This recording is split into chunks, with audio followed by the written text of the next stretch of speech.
Chapter 1. How many kinds of principalities there are, and by what means they are acquired. In this chapter, I lay out the divisions among all states that have ever governed men. They are either republics, which I set aside here, having treated them elsewhere, or principalities. Principalities are hereditary, long ruled by one family, or entirely new. New ones may be wholly fresh acquisitions, or joined to an existing realm.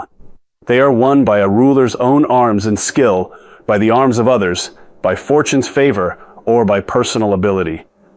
Some states have long submitted to princely rule. Others have tasted freedom. These differences matter above all, for the manner of acquisition shapes every difficulty of holding power. A wise prince must therefore study how each kind arises before he attempts to seize or keep it, lest fortune or ignorance undo him at the first test. Thus does one begin to master the art of rule. Chapter 2. Concerning hereditary principalities. Here I show why hereditary principalities are far easier to maintain than new ones. A prince born to the throne need only follow the customs of his ancestors and adapt with ordinary prudence to changing times. His subjects have grown accustomed to his bloodline. They expect no sudden upheaval and will not rebel unless some extraordinary force drives them. Even then, a hereditary ruler who loses his state once can recover it with far less effort than a new man who must build everything from nothing. The bonds of habit and memory bind the people more firmly than any law or army. Therefore, I counsel every prince fortunate enough to inherit his realm to guard tradition and avoid needless innovation, for stability flows naturally from what men have always known. Chapter 3. Concerning mixed principalities. In treating new principalities, I warn that they bring endless troubles. Men change masters hoping for better, yet quickly feel the burdens of new troops, new taxes, and new injuries. Those who welcome the change become enemies when their hopes are dashed, while those who opposed it remain hostile. A prudent ruler must therefore reside in the new state, plant colonies, disarm the powerful, and win the weak. He must foresee every possible rebellion and crush it before it grows. Mixed principalities, part old and part new, demand still greater care, for old customs clash with new demands. Yet he who masters these difficulties early binds the state to himself more securely than any hereditary lord who rules by mere habit. Chapter 4. Why the kingdom of Darius, conquered by Alexander, did not rebel against the successors of Alexander at his death. I examine why some conquered realms remain quiet after the conqueror's death, while others rise in revolt. When a state has been governed by one prince and his ministers, with all power flowing from a single center, the death of that prince leaves no rivals. The new master need only replace the head, and the body follows. But when a realm is divided among many barons, each holding his own authority, the conqueror must destroy every noble line or risk endless war. A centralized state yields more readily to a single strong hand. A fragmented one resists because every baron can rally his own followers. Thus the wise prince studies the inner structure of any realm he seizes, for the form of government dictates the force required to hold it. Chapter 5. Concerning the way to govern cities or principalities which lived under their own laws before they were annexed. Cities or provinces long accustomed to their own laws and freedom are the hardest to hold. 3 courses lie open. Ruin them utterly, go live there yourself, or let them keep their laws under a loyal oligarchy that answers to you. The first is safest, for free men never forget liberty and will seize any chance to rebel. The second costs much, but binds them by daily presence. The third is weakest, because such governors will always intrigue. Republics in particular remember their ancient glory and cannot be pacified by half measures. Therefore I advise any prince who acquires such a state either to destroy it completely or to dwell within it, for mercy here breeds only future war. Chapter 6. Concerning new principalities which are acquired by one's own arms and ability. New principalities won by one's own arms and ability are the most glorious, yet the most difficult. The innovator faces enemies among all who profited from the old order, and finds only lukewarm friends among those who hope to profit from the new. Men resist change because they distrust what they have not seen. Success demands force, swift punishment of opponents, and the destruction of every rival who might restore the past. Yet once the founder has overcome these obstacles, his state rests on a firm foundation. I therefore praise those princes who rely on their own virtue rather than fortune, for what they build endures. Fortune may give a throne, but only ability keeps it. Chapter 7. Concerning new principalities, which are acquired either by the arms of others or by good fortune. Those who rise by the arms of others or by mere fortune face a different fate. They enter power without roots. They owe everything to favor or luck. When that favor shifts or fortune turns, they possess neither the strength nor the loyalty to stand alone. A wise ruler in this position must act at once, eliminate threats, secure his own troops, win popular support, and lay foundations that do not depend on others. Delay invites ruin. He who builds quickly on fortune's gift may yet make it his own. He who trusts fortune alone will lose everything when she changes. Thus I counsel speed, ruthlessness, and self-reliance the moment chance places a crown upon your head. Chapter 8. Concerning those who have obtained a principality by wickedness. Principalities gained through wickedness require special handling.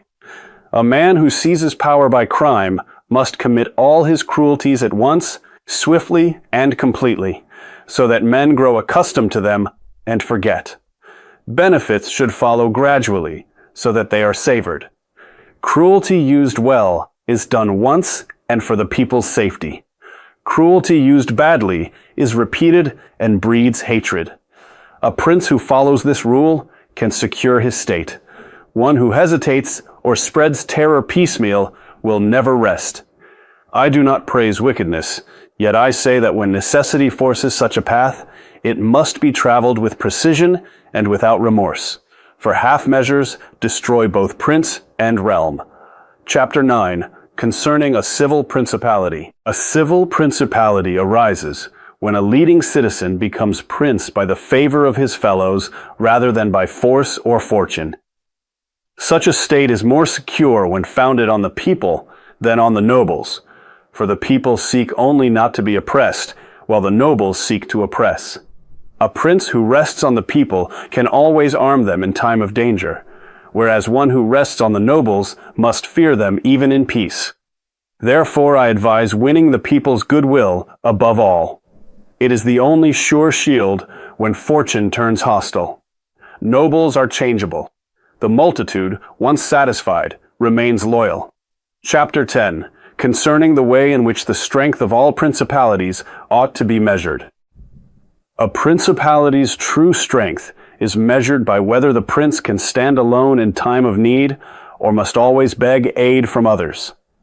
A ruler who possesses his own troops, fortified cities, and loyal subjects can withstand any assault. He should keep the people content, protect their interests, and turn every enemy attack to his advantage by showing that he alone can defend them. A prince who lacks these resources will collapse at the first storm. Thus, I counsel every ruler to build his own forces and fortifications while peace lasts, for reliance on allies or mercenaries is a chain that fortune may break at any moment. Chapter 11. Concerning ecclesiastical principalities. Ecclesiastical principalities are acquired by ability or fortune, yet held without either. They rest on ancient religious ordinances so powerful that no prince's conduct can shake them. Subjects remain loyal regardless of how the ruler lives or rules. The sacred order sustains the state. A prince in such a realm need neither defend it with arms nor govern with prudence, for divine authority does the work.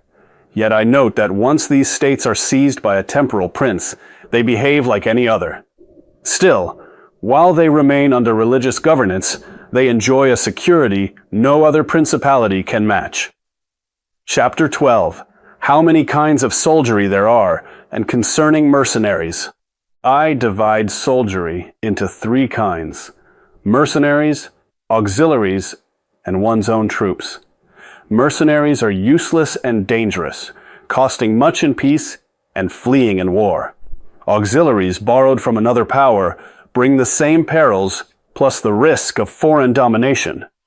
Only a prince's own troops, raised from his subjects or loyal citizens, fight with true commitment. A state that relies on foreign arms will never be secure. Therefore, every wise ruler must build and maintain his own forces, training them in peace so they stand ready in war. Arms are the foundation of all power. Without them, a prince is naked before fortune and enemies alike.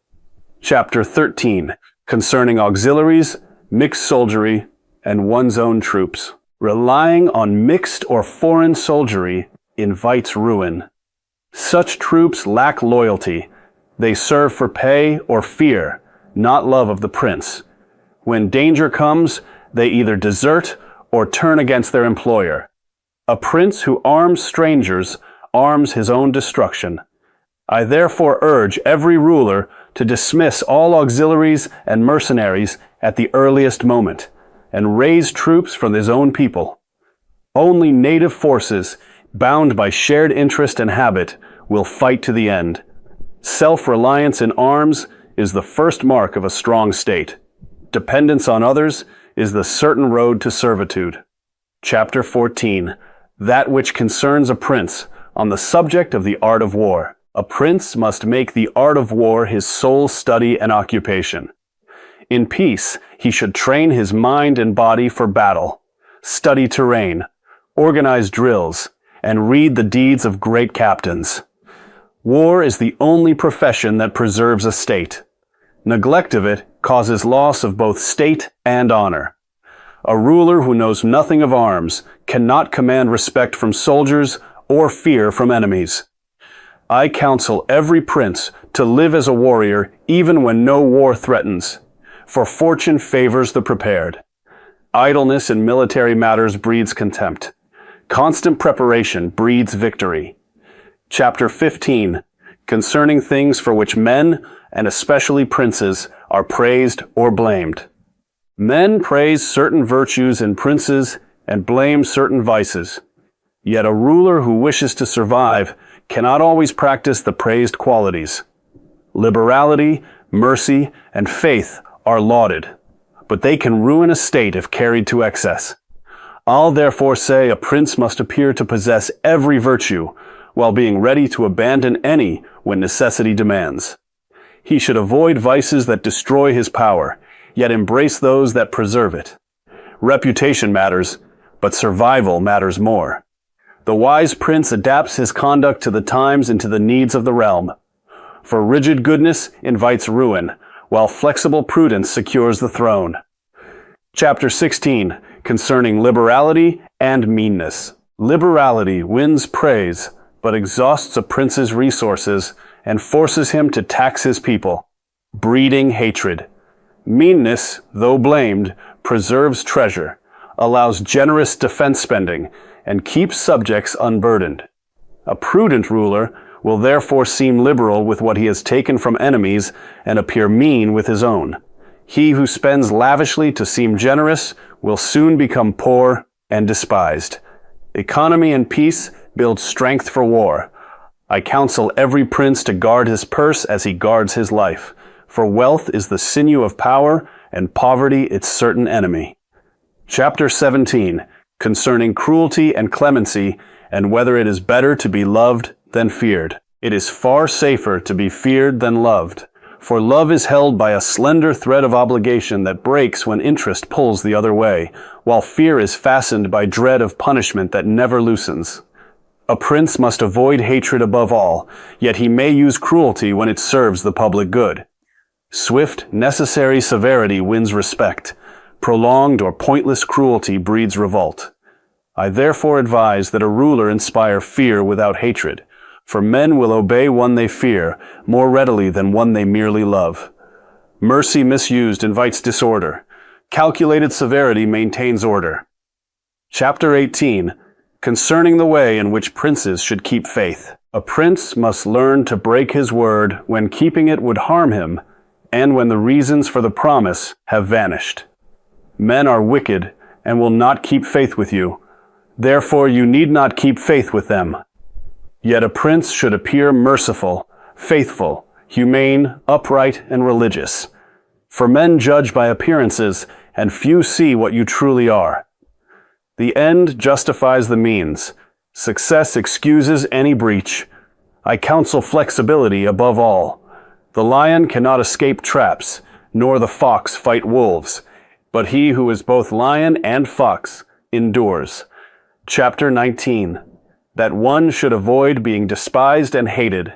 A prince must avoid being despised or hated. Contempt comes from fickleness, frivolity, effeminacy, or cowardice.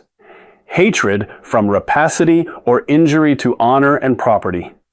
He who is esteemed by his subjects need fear no conspiracies, for the people will not rise against one they respect.